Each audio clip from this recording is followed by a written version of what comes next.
Günaydin, bienvenidos a una nueva actividad conjunta de la Embajada de España en Turquía y del Instituto Cervantes en Estambul.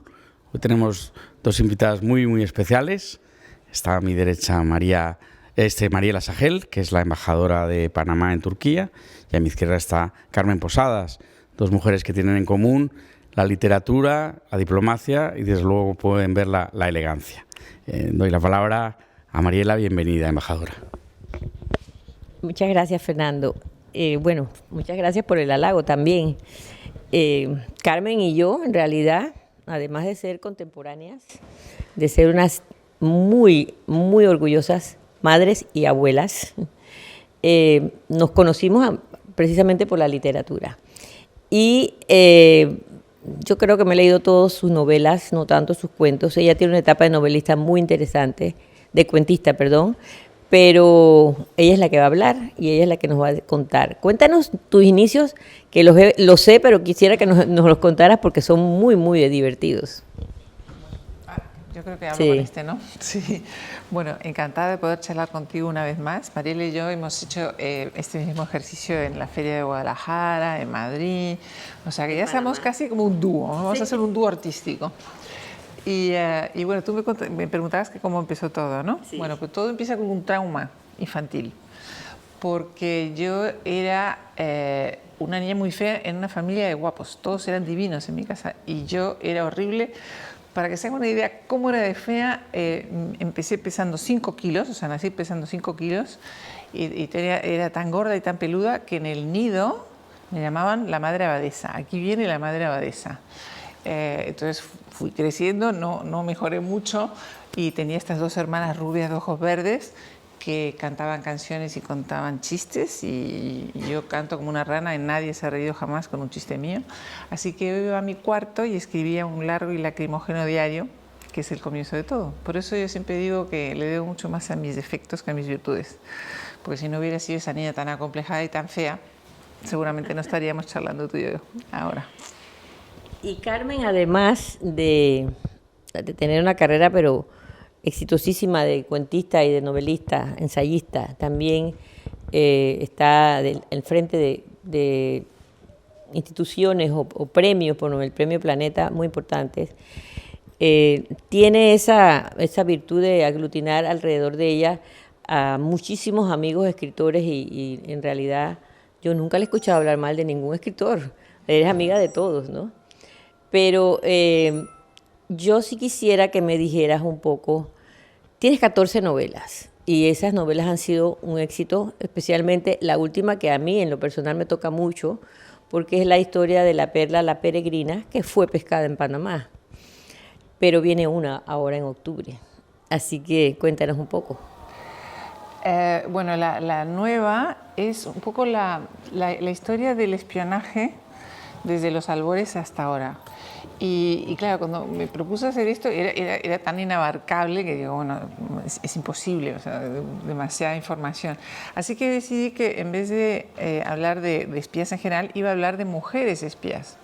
No porque yo quiera sumarme a esta pesadísima cosa de libros sobre mujeres, para mujeres, de mujeres. No es algo que me interese, pero sí es verdad que hay personajes femeninos que han quedado completamente olvidados y en concreto para el espionaje muchas mujeres no se ha sabido nunca que desarrollaban esa labor. Ahora me he enterado, fíjate qué mala suerte, porque ya tenía el libro entregado, que había una inglesa en la Segunda Guerra Mundial que mandaba mensajes tejiendo. O sea, ella estaba, por ejemplo, en una reunión o en lo que sé qué, y entonces ella escuchaba todo, luego iba a su casa y tejía. ¿Quién podía imaginar que una señora que estaba tejiendo estaba mandando un mensaje? Bueno, pues eso luego llegaba a Londres, lo descifraban.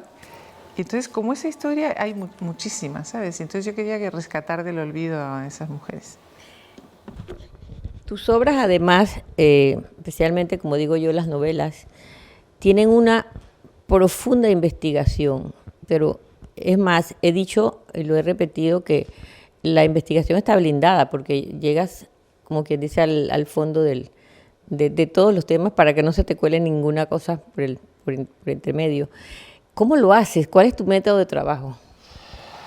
Bueno, yo en esto copio a James Boswell, que en España no es muy conocido. El mundo anglosajón está considerado el autor de la novela, mejor dicho, de la biografía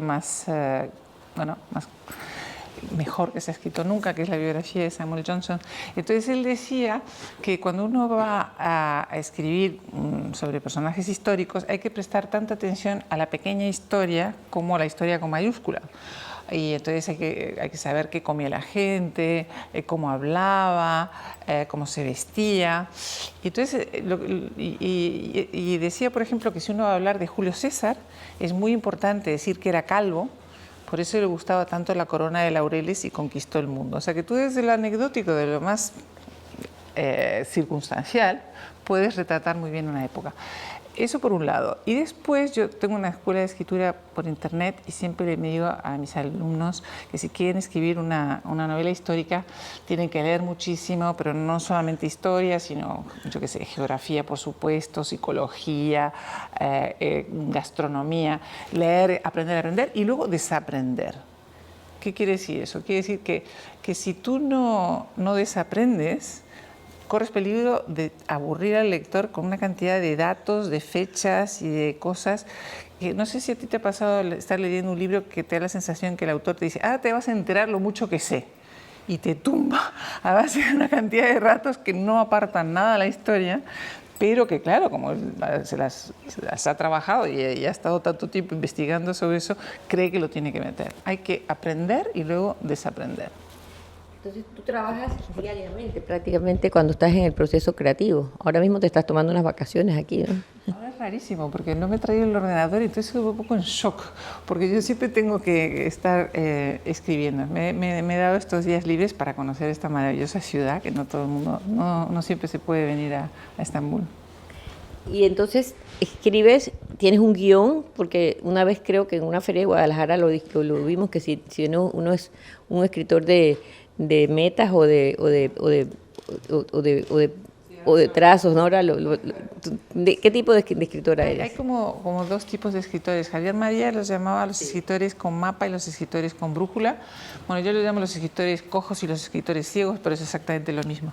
O sea, un escritor cojo es alguien que necesita muletas, entonces antes de ponerse a escribir investiga muchísimo y luego hace como unas fichas policiales. Entonces dice, fulano de tal, tiene 32 años, le gusta el café con leche con 2 terrones de azúcar y siempre lleva los calcetines caídos. O sea, como unos datos, ¿sabes?, para hacerse él mismo un retrato, ¿no? Y cuando tiene todos los datos se pone a escribir y casi la novela sale del tirón. Esos son los escritores cojos.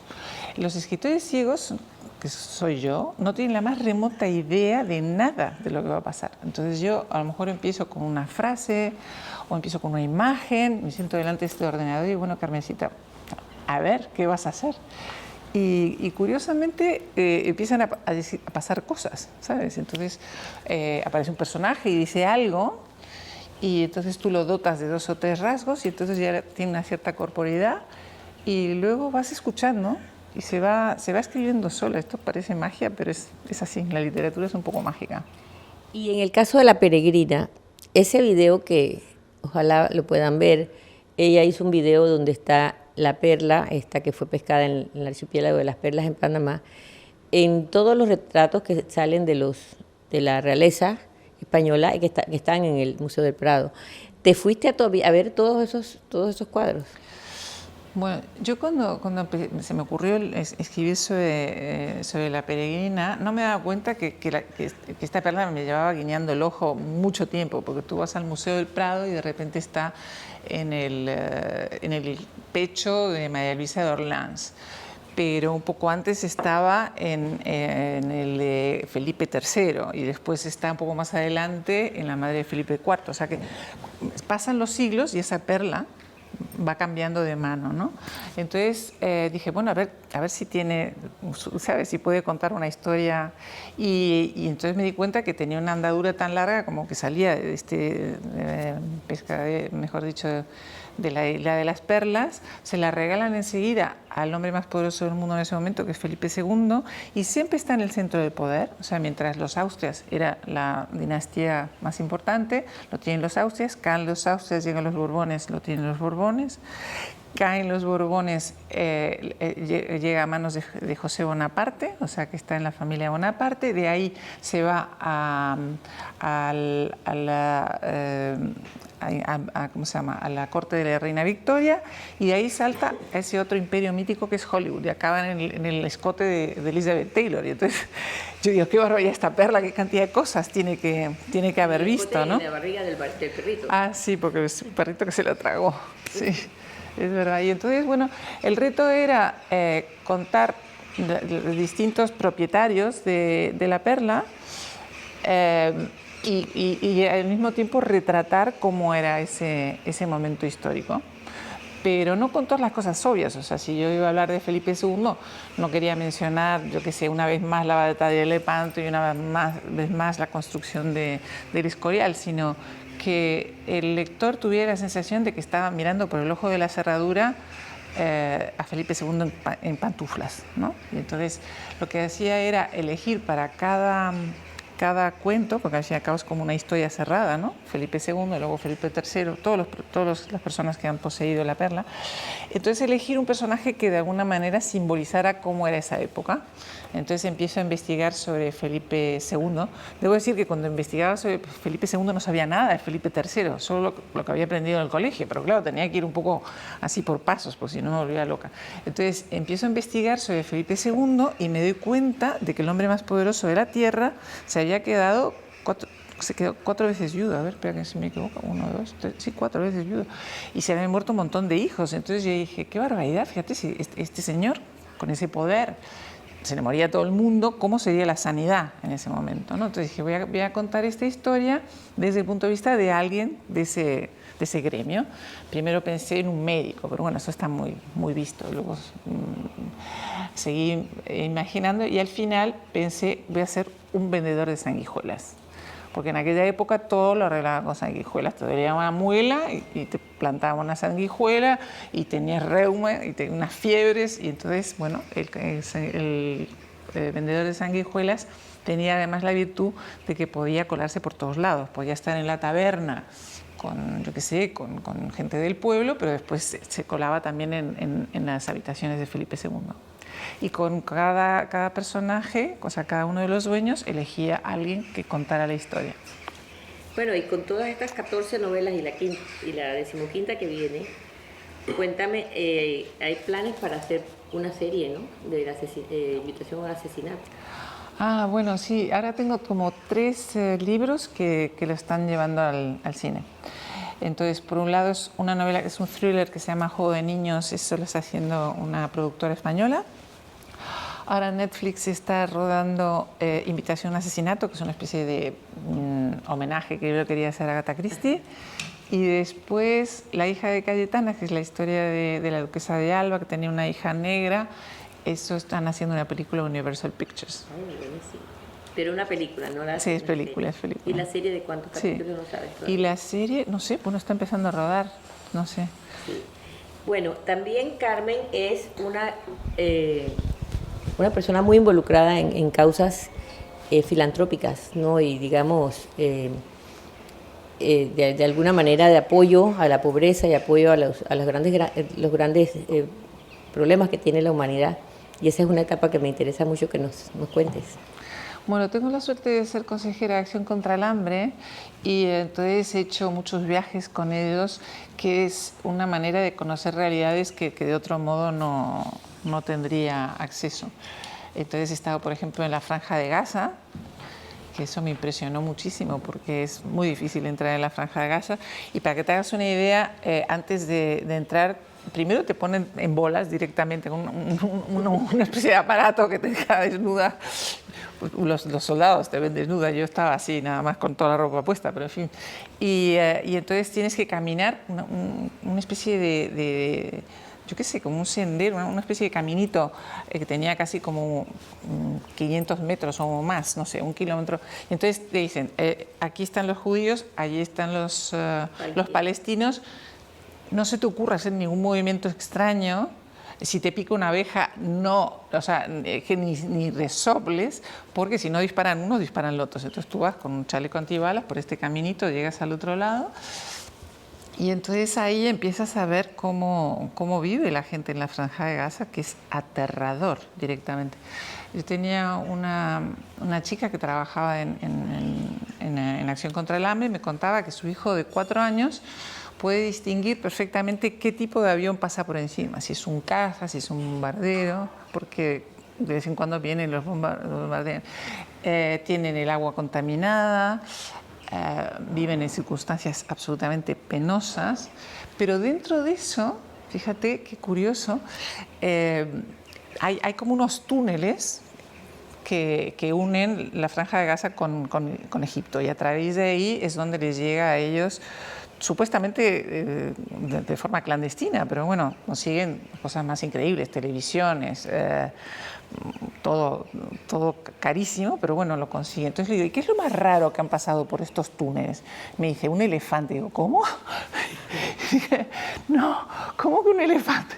Sí, porque tenemos un zoológico aquí, y teníamos la verdad es que era un burro pintado, pero tuvimos la posibilidad de que nos regalaran un elefantito. Y entonces a través de los túneles pasaron este elefante que ahora está en el museo, mejor dicho, en el zoológico de la Franja de Gaza. Eso dentro de la penuria y del horror que están viviendo.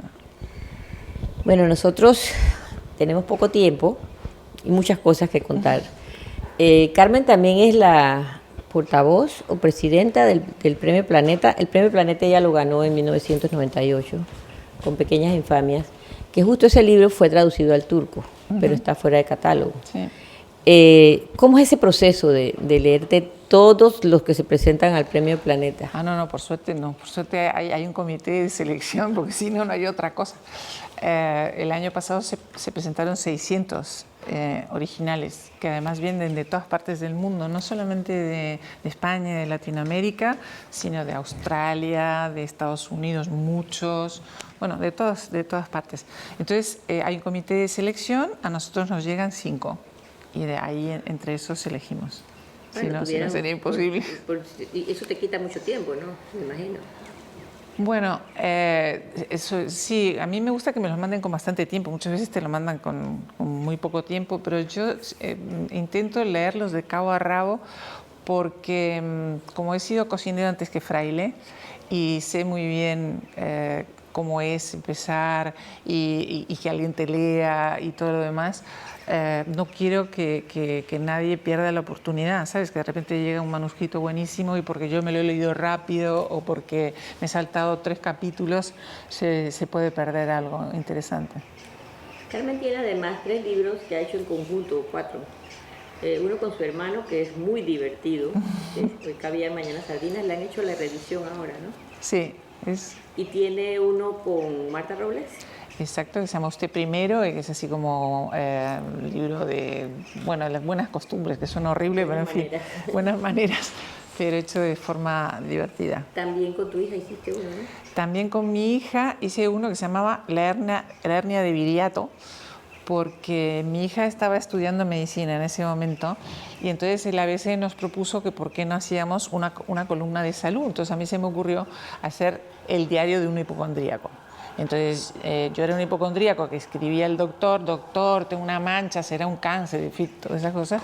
Y ella era el médico que decía esto es así, esto es asado, y entonces de paso hacía como un retrato de la enfermedad. Y se llama La hernia de Viriato porque en ese momento mi hija estaba haciendo las prácticas en el hospital y decía que había mucha gente que llegaba ya con el diagnóstico hecho. Decía, mire, doctor, yo vengo porque tengo la hernia de Viriato. Y cosas así. ¿Y tienes algún plan con tu hermano, con Marta o con algún otro hacer libros así en conjunto? Porque ese con Marta es divertidísimo, pero el de tu hermano es fabuloso. Bueno, ese libro fue muy fácil de escribir porque en realidad son como unas memorias entre sentimentales y gastronómicas de nuestra vida como hijos de diplomáticos a los que sus padres se arrastran por el mundo cambiando de colegio, cambiando de amigos, cambiando de país, ¿no? Y lo que hicimos fue contarlo desde el punto de vista de mi madre. porque ella siempre quiso escribir un libro sobre sus experiencias en Rusia. Mi padre lo destinaron en Moscú en el año 72, es la época soviética dura, y entonces mamá quería escribir un libro que se llamaba Pajalsta, que quiere decir por favor en ruso, y que es una palabra comodísima porque sirve para todo. O sea, alguien te dice algo estúpido y tú dices Pajalsta, o te regalan algo y dices Pajalsta, o sea, que sirve para muchas cosas. Y mamá siempre pensó escribir ese libro, pero nunca lo llegó a escribir. Entonces nosotros le preguntamos, mamá, ¿cómo vas con Pajalsta? Y dice, no, primero me voy a leer las memorias de Lenin. Bueno. Entonces, 3 meses más tarde, mamá, ¿vas a empezar con Pajalsta? No, porque ahora tengo que leer las memorias de Stalin. Y nunca lo llegó a escribir. Y entonces, bueno, nosotros se nos ocurrió presentarnos un premio gastronómico con este libro, con las recetas que ella usaba en la embajada. Y en ese momento ella estaba enferma y lo tuvimos que, ¿sabes? Nos lo inventamos todo, o sea, las recetas eran las de ella, pero las aventuras están contadas por nosotros. Y después ella mejoró y le dijimos, mamá, hemos escrito este libro como si fueras tú. Entonces dijo, déjenlo en esta mesa. Entonces, bueno, pues nada, dejamos en esta mesa, empezaron a pasar los días, ni un comentario, pasaron las semanas, ni un comentario, un mes, ni un comentario, y al cabo de un tiempo dijo, ya he leído el libro. Entonces, ay, ¿qué te pareció, mamá? Yo lo hubiera escrito mucho mejor. Es que las madres son así. Bueno, yo creo que podríamos seguir hablando, pero vamos a esperar a que nos presentes, a que nos vengas a presentar Licencia para espiar. El mes de octubre sale, ¿no? Sale, sí, a finales de octubre, no sé si el 26 o el 28. Y te auguro el éxito de siempre. Ay, ojalá, tocan madera. Ojalá que